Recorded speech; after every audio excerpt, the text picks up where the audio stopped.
सोचो, एक छोटा सा लड़का जिसके पास न आर्मी थी, न पैसा, न किंगडम, लेकिन उसने डिसाइड किया कि वो दुनिया के सबसे पावरफुल एम्पायर को तोड़ देगा। और सिर्फ तोड़ ही नहीं, अपना खुद का एम्पायर खड़ा करेगा। ये कहानी है उस इंसान की जिसने इंडिया का पहला महान साम्राज्य बनाया। ये कहानी है चंद्रगुप्त मौर्य की। इंडिया 2300 ईयर्स अगो, 2300 साल पहले का भारत आज के जैसे एक यूनाइटेड कंट्री नहीं था। ये छोटे छोटे राज्यों और किंगडम्स में डिवाइडेड था। हर जगह अलग राजा, अलग आर्मी, अलग पॉलिटिक्स। और इस सब के बीच एक पावरफुल और रसलस किंगडम था, मगध। मगध का राजा था धनानंदा। उसके पास इतनी आर्मी थी कि उस वक्त दुनिया के सबसे पावरफुल एम्पायर भी उससे डरते थे। ग्रीक हिस्टोरियंस लिखते हैं, मगध की आर्मी में था 2 lakh soldiers, 20,000 cavalry, 2,000 war chariots, 3,000 war elephants. लेकिन प्रॉब्लम एक थी, किंग धनानंदा एक टायरेंट था। उसको अपनी प्रजा की कोई परवाह नहीं थी। Heavy taxes, cruelty, corruption. लोग उससे नफरत करते थे। मगध पावरफुल था, लेकिन अंदर से कमजोर हो रहा था। और इसी वक्त हिस्ट्री एक ऐसे इंसान को जन्म देने वाली थी जो पूरा गेम चेंज कर देगा। एक दिन मगध के रॉयल कोर्ट में एक ब्राह्मण स्कॉलर एंटर करता है। तेज आंखें, शार्प माइंड और दिमाग में एक विजन। यह आदमी था चाणक्य। चाणक्य एक पॉलिटिकल जीनियस था। उसने मगध के राजा को एडवाइस देने की कोशिश की कि कैसे एम्पायर को और स्ट्रॉन्ग बनाया जा सकता है। लेकिन धनानंदा को उसकी बात पसंद नहीं आई। उसने गुस्से में आकर सबके सामने चाणक्य को इंसल्ट कर दिया। उसको कोर्ट से बाहर निकाल दिया। और कुछ स्टोरीज के अकॉर्डिंग उसके बाल पकड़ के घसीटा भी गया। कोर्ट में सब हंस रहे थे, लेकिन चाणक्य चुप था। उसने जमीन से मिट्टी उठाई और कसम खाई, जब तक मैं नंदा वंश को खत्म नहीं कर देता, तब तक मैं अपनी शिखा नहीं बांधूंगा। उस दिन मगध ने अपना सबसे डेंजरस एनिमी बना लिया था। चाणक्य अपनी जर्नी पर निकल चुका था। उससे पता था एक एम्पायर को तोड़ने के लिए एक किंग चाहिए।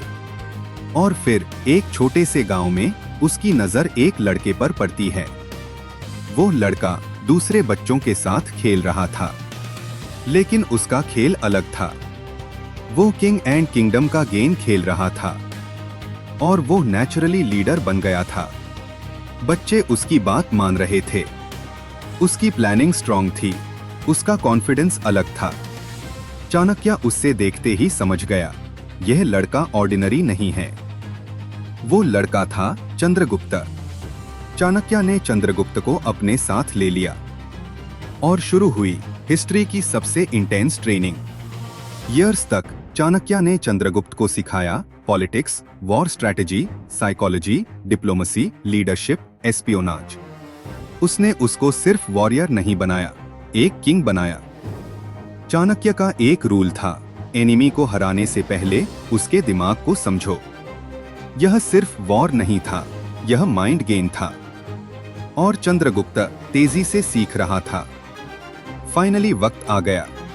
चाणक्य और चंद्रगुप्त ने डिसाइड किया मगध पर अटैक करना है।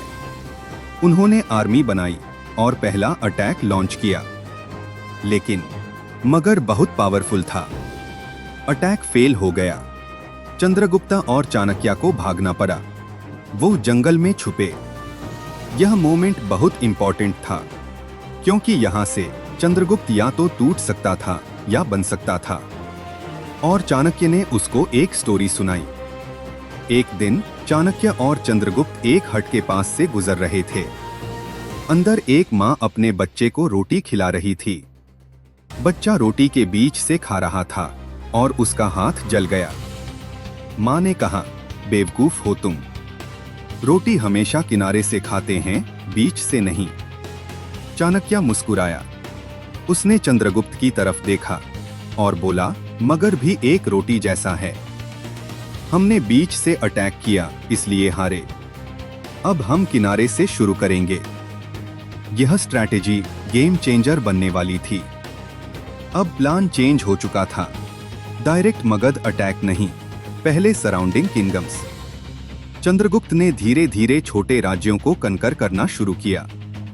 लोग उसके साथ जुड़ने लगे, क्योंकि वो धनानंदा जैसा टायरेंट नहीं था। वो सोल्जर्स का रिस्पेक्ट करता था, उसकी लीडरशिप इंस्पायरिंग थी। और धीरे धीरे एक नया पावर राइज होने लगा। एक यंग वॉरियर जो एक दिन मगध को चैलेंज करने वाला था। मगध का किंग अभी भी अपने गोल्डन पैलेस में बैठा था। उसको लग रहा था कोई उसको हरा नहीं सकता, लेकिन उससे पता नहीं था कि जंगल के अंदर एक लड़का और एक जीनियस स्ट्रैटेजिस्ट उसका एम्पायर तोड़ने की प्लानिंग कर रहे थे। और बहुत जल्द हिस्ट्री का सबसे बड़ा पॉलिटिकल वॉर शुरू होने वाला था। पार्ट 2 में चंद्रगुप्त का सामना होगा मगध एम्पायर से, ग्रीक आर्मीज से और दुनिया के सबसे पावरफुल रूलर्स से। और फिर एक नया एम्पायर जन्म लेगा, मौर्यन एम्पायर।